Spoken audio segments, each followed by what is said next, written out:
चार लफ्ज़ों में कहो जो भी कहो, उसको कब फुर्सत सुने फरियाद सब। तलखियाँ कैसे ना हूँ अशर में, हम पे जो गुज़री हमें याद सब। ये जावेद जी के गज़ल के 2 शेर थे। अगर फुर्सत हो तो आप पूरे गज़ल सुनिएगा। तो नमस्कार, आदाब और सत श्री अकाल। मैं पुष्कर और स्वागत है आपका पॉडकास्ट नंबर 9 में। तो उम्मीद करता हूँ आप सब बहुत अच्छे होंगे। अभी जो मैंने शेर पढ़ा, जो गज़ल का शेर था, वो गज़ल आप पूरी पढ़ेंगे या सुनेंगे तो आपको पता चलेगा कि कितना कितना सच लिखा है ये, कितनी डीप बात है और कितनी अपनी जो फीलिंग है उसे एज़ इट इज़ बाहर कर रखा है उन्होंने। ऐसा लिखा है उन्होंने कि हम पढ़ें तो हम उसे भी अपने से कनेक्ट कर सकते हैं। हम तुरंत ही जुड़ सकते हैं कि उनकी उस वक्त सोच क्या रही होगी, जब उन्होंने लिखा होगा वो कैसा फ़ील कर रहे होंगे, हम वो सोच सकते हैं।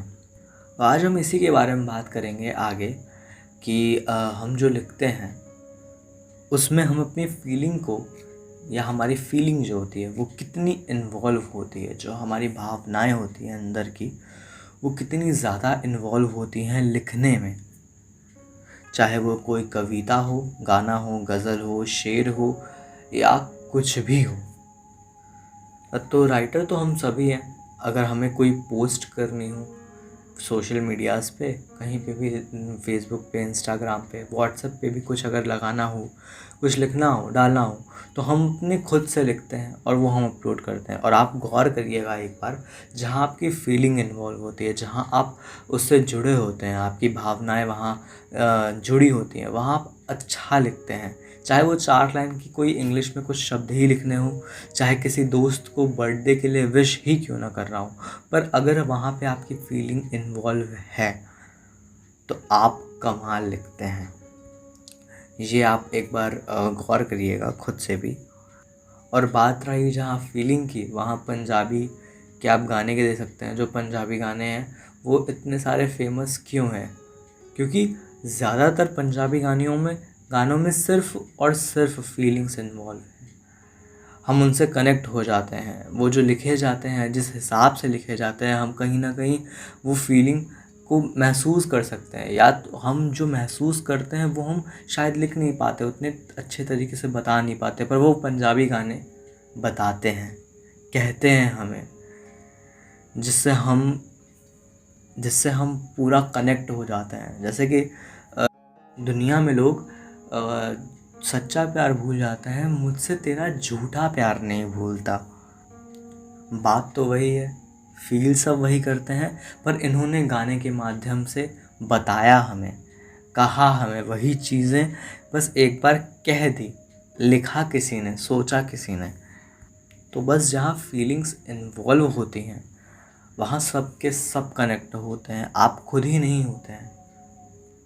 आप कोई पिक्चर भी देख लीजिए, जहाँ फीलिंग इन्वॉल्व होगी वहाँ पे लोग ज़्यादा कनेक्ट होंगे, वहाँ पे ज़्यादा लोग ठहरेंगे, ज़्यादा लोग जुड़ेंगे, ज़्यादा लोग सोचेंगे उस बारे में, और ज़्यादा दिन तक वो चीज़ हमारे दिमाग में बैठती है। तो वैसे ही बिना फीलिंग्स के जो राइटिंग है, लिखना है, वो पॉसिबल नहीं है। एक तरह से हम या तो लिख सकते हैं, पर वो शायद हम उतने अच्छे तरीके से ना लिखें, उतने सलीके से ना लिखें जितना हम फीलिंग होने के बाद लिखेंगे। और जो हमें टॉपिक चूज़ करने चाहिए, जो हम टॉपिक चूज़ करते हैं, वो एक तरह से फीलिंग के हिसाब से होने चाहिए। जो अभी हम फील कर रहे हैं, हमें उस चीज़ पे ही लिखना चाहिए, उस चीज़ पे ज़्यादा गौर करना चाहिए, ताकि हम और अच्छा लिख सकें। और जो हम फील करते हैं, अगर आप एक बार सोचें तो कलम खुद ब खुद चलती है उस बारे में लिखने के लिए। या आप एक बार ये भी कर सकते हैं कि आप कुछ फ़ील किए हों साल 2 साल पहले या कुछ सालों पहले, तो आप अपने आप को उस माहौल में ले जा सकते हैं कि मैंने उस वक्त पे शायद ना लिखा हो, पर उस वक्त पे मैंने फ़ील कैसे किया, उस वक्त मुझे लगा कैसे, कितना बुरा लगा या कितना अच्छा लगा। उस माहौल को हम फ़ील करके भी वैसा लिख सकते हैं।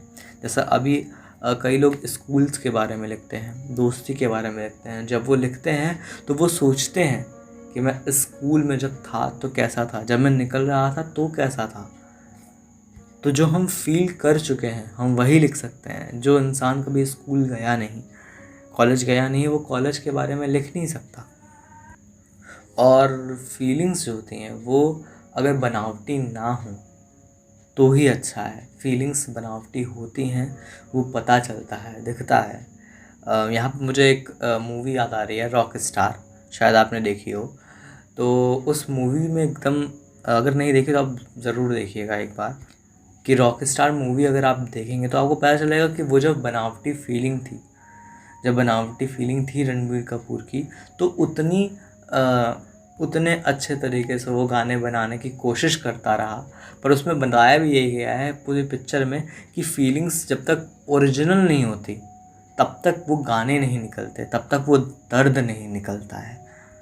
और जब उसके साथ वो चीज़ बीती होती है तब जाके वो गाने बनाता है, जब जाके वो गाने लिखता है, वो अपने दर्द को एक्सप्रेस करता है।